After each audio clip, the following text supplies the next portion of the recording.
Hi guys, welcome back to my channel Super Smart. So இன்னைக்கு daily question சீரீஸ்ல நம்ம Indian polity கண்டினியூஸா பார்த்துட்டு இருக்கோம். அதுல யூனியன் லெஜிஸ்லேச்சர் டாபிக்ல இருந்து 20 கொஸ்டின்ஸ் வந்து பார்க்கலாம். ஸோ என்னென்ன கொஸ்டின்ன்றத வீடியோக்குள்ள போய் பார்க்கலாம். ஸோ வாங்க வீடியோக்குள்ள போகலாம்.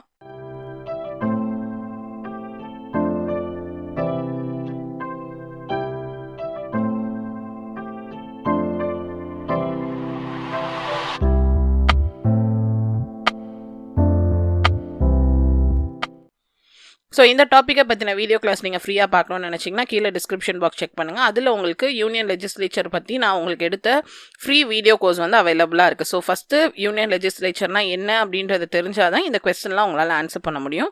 ஸோ நீங்கள் அந்த வீடியோவை ரெஃபர் பண்ணிவிட்டு அண்ட் இந்த கொஸ்டின் அண்ட் ஆன்சர் சீரீஸை மறுபடியும் வந்து பாருங்கள். So first question, which of the following Lok Sabha term was extended beyond the normal period of 5 years as laid down in the constitution?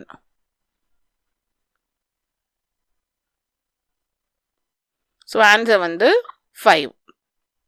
So இதுக்கு முந்தின டாப்பிக்கான யூனியன் எக்ஸிக்யூட்டிவ் வரைக்கும் நீங்கள் வந்து கொஸ்டின் அண்ட் ஆன்சர் சீரீஸ் பார்க்கணும்னு நினச்சிங்கன்னா கீழேயும் playlist கொடுத்துருக்கேன், மேலே ஐ பட்டன்லையும் பிளேலிஸ்ட் இருக்குது.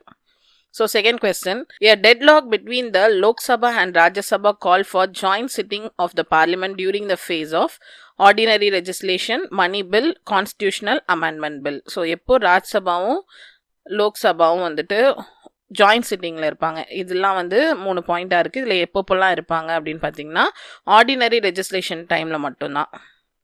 அடுத்து, the report of the public account committee is presented in dash.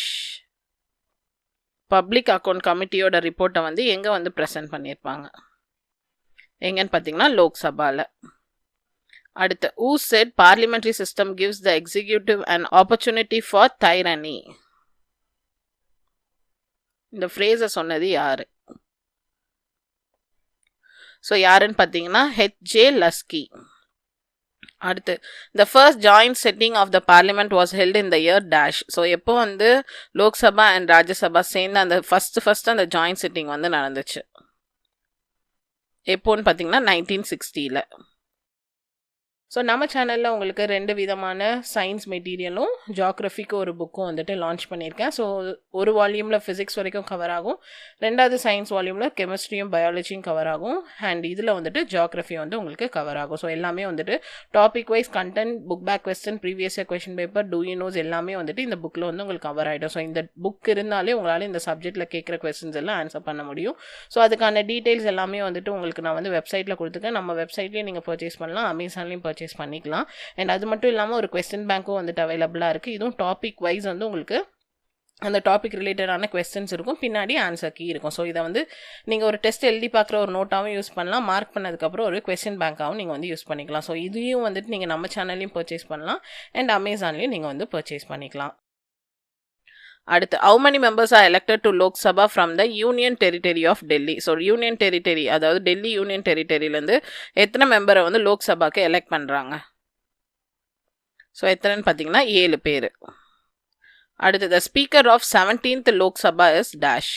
So 17th லோக்சபாவோட ஸ்பீக்கர் வந்து யார்? ஸோ யாருன்னு பார்த்தீங்கன்னா ஹோம் பிர்லா.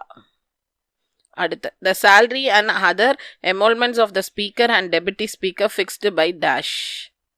ஸோ ஸ்பீக்கருக்கும் டெபுட்டி ஸ்பீக்கரோட சேலரி மற்ற அலோவன்ஸ் எல்லாம் ஃபிக்ஸ் பண்ணுறது யாருன்னு பார்த்தீங்கன்னா பார்லிமெண்ட்.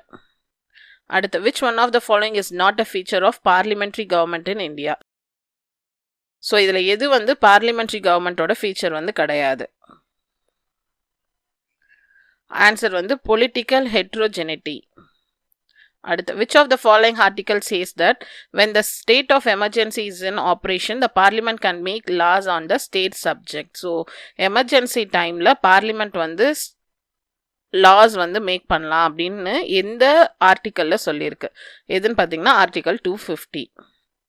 ஸோ இந்த டாபிக் பற்றின பிடிஎஃப் ஃபைல் நீங்கள் வேணும்னு நினச்சிங்கன்னா கீழே டிஸ்கிரிப்ஷன் பாக்ஸ் செக் பண்ணுங்கள், அதில் உங்களுக்கு இந்த யூனியன் லெஜிஸ்லேச்சரோட பிடிஎஃப் பர்ச்சேஸ் லிங்க் வந்து இருக்குது.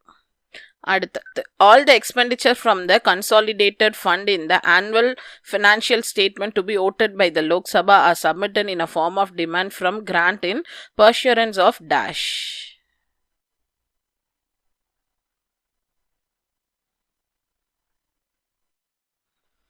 So article 113 of the constitution. So next question, the maximum permissible gap between two sessions of parliament is dash. So parliament கூடுறதுல வந்து 2 செக்ஷனுக்கும் நடுவில் வந்து எவ்வளோ கேப்ஸ் வந்து மேக்ஸிமம் இருக்கலாம் எவ்வளோன்னு பார்த்தீங்கன்னா 6 months. அடுத்து how many members are nominated for Rajya Sabha. So ராஜ்யசபாக்கு எத்தனை மெம்பர் நாமினேட் பண்ணப்படுறாங்க எவ்வளோன்னு பார்த்தீங்கன்னா 12 மெம்பர். அடுத்து which of the following institution has the final power of deciding on the composition of the upper house of the state legislature?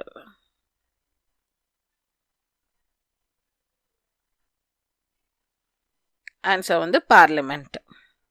அடுத்து which of the following statement is true about article 80? So article 80 படி இதில் எது வந்து true? So article 80ல என்ன சொல்லியிருக்காங்க என்னன்னு பார்த்தீங்கன்னா number of seats in Rajya Sabha பற்றி சொல்லியிருக்காங்க. அடுத்து dash was the first speaker of the Lok Sabha. So லோக்சபாவோட ஃபர்ஸ்ட் ஸ்பீக்கராக இருந்தது யார்? ஸோ யாருன்னு பார்த்தீங்கன்னா ஜிவி மாவ்லான்கார். அடுத்து the first local poll bill was introduced in the parliament in dash. So எந்த வருஷம் வந்துட்டு ஃபர்ஸ்ட் டைம் லோக்கல் பால் பில் வந்து இன்ட்ரடியூஸ் பண்ணாங்க எப்போன்னு பார்த்தீங்கன்னா 1968. அடுத்து in 1977 an act was passed to govern the salary and allowance of which of the following position? So 1977ல யாரோட சேலரியையும் அலவன்ஸையும் வந்துட்டு கவர்ன் பண்ணுறதுக்காக ஒரு ஆக்ட் வந்து பாஸ் பண்ணாங்க யாருதுன்னு பார்த்தீங்கன்னா leader of opposition in parliament. அடுத்து the maximum permissible strength of the Rajya Sabha is dash. So ராஜ்யசபாவில் எவ்வளோ மெம்பர்ஸ் வந்து இருக்கலாம் மேக்ஸிமமாக அவங்களோட ஸ்ட்ரென்த்து ஸோ எவ்வளோன்னு பார்த்தீங்கன்னா 250. So last question dash is ex officio chairman of Rajya Sabha. So யார் வந்து ex officio chairman of ராஜ்யசபாவாக இருக்காங்க ஸோ யாருன்னு பார்த்தீங்கன்னா vice president of India. So இதோட வந்துட்டு யூனியன் லெஜிஸ்லேச்சர்லேருந்து 20 கொஸ்டின்ஸ் வந்து பார்த்தாச்சு.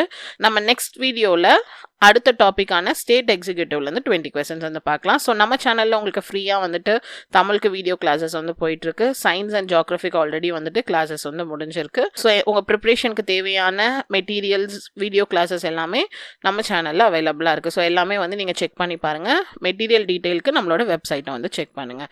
ஸோ இந்த வீடியோ உங்களுக்கு பிடிச்சிருந்தா லைக் பண்ணுங்கள், ஷேர் பண்ணுங்கள், மறக்காம சேனலை சப்ஸ்கிரைப் பண்ணுங்கள். தேங்க்யூ.